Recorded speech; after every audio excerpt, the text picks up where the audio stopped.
আসসালামু আলাইকুম। কাল বাদ পরশু থেকে রমজান মাস শুরু হয়ে যাবে আর রোজা চলাকালীন কাজ করতে অনেক কষ্ট হবে, তাই ভাবলাম আজকেই বাড়ির সমস্ত কাজ কাম কমপ্লিট করব।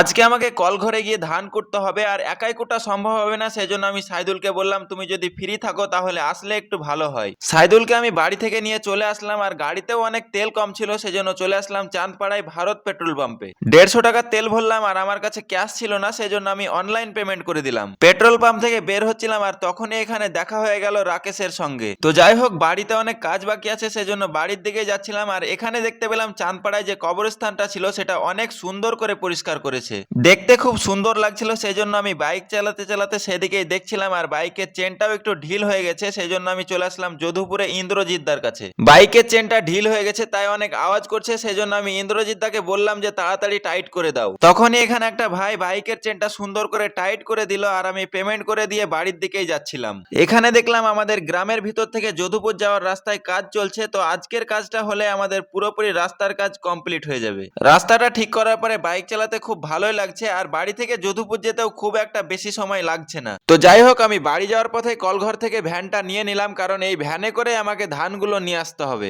বাড়ি এসে দেখলাম একটা বস্তারও তো মুখ বাঁধা নেই, সেজন্য আমি ভালো করে মুখটা বেঁধে নিলাম, কারণ ভ্যানে চাপানোর পরে যাতে ধানগুলো না পড়ে যায়। প্রত্যেকটা বস্তায় অল্প অল্প করে ধান ভরেছি যাতে কলঘরে গিয়ে ধান কুটতে আমার অনেক সুবিধা হয়। পরশুদিন থেকেই তো রোজা শুরু হয়ে যাবে আর রোজার সময়তে এত ভারী কাজ করতে অনেক কষ্ট হবে, সেই জন্য আমি রোজার আগেই কাজটা কমপ্লিট করে নিচ্ছি। যদিও খুব একটা কষ্টের কাজ না, কিন্তু রোজা অবস্থায় অনেক কষ্ট হবে। এই ধানগুলো আমাদেরকে প্রথমে অনেক কষ্ট করে রেডি করতে হয়েছে। প্রথমে সব ধানগুলো একটা বড় কড়াইয়ে সিদ্ধ করে ছাদে তুলে প্রায় 2-3 দিন শুকাতে হয়েছে। তারপরে সেগুলোকে এক জায়গায় জড়ো করে বস্তায় ভরে এখন নিয়ে যেতে হচ্ছে কলঘরে কুটতে যাওয়ার জন্য। প্রত্যেকটা বস্তায় আমি অল্প অল্প করে ধান ভরেছি, কারণ বস্তাগুলো যাতে আমি ডাইরেক্ট মেশিনে তুলে দিতে পারি। আমাদের বাড়ি থেকে কলঘর একটুখানি দূর আর আমাদের গ্রামের রাস্তা কিছুদিন আগে ঢালাই করেছে, সেজন্য আমার ভ্যান টানতে তো একটুও কষ্ট হচ্ছিল না। আর এই ভ্যানটা যেহেতু কলঘর থেকে দেয় সেজন্য আমাদের ধান নিয়ে যেতে অনেক সুবিধা হয়। তো যাই হোক, আমি ধানগুলো নিয়ে চলে আসলাম আর এখন যেহেতু ধান কুটার চাপ একটু কম, সেজন্য এসে এসে আমাকে লাইনেও দাঁড়াতে হয়নি।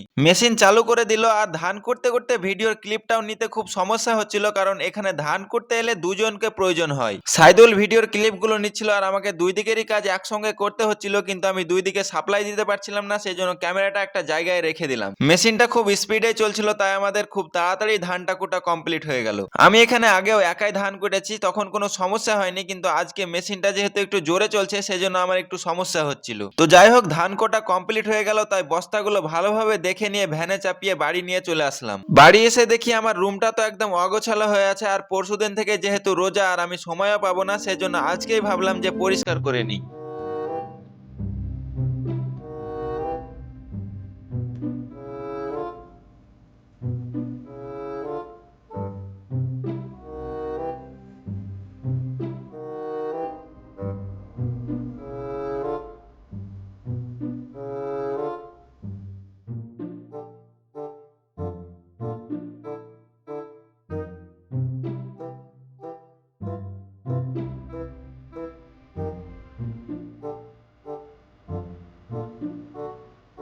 সো গাইস, ফাইনালি এখন আমার রুম পরিষ্কার হয়ে গেল আর দেখতে কেমন লাগছে অবশ্যই কমেন্টে জানান। তো ভিডিওটি এখানেই শেষ করছি, দেখা হচ্ছে আবার নেক্সট ভিডিওতে। Tata, bye bye.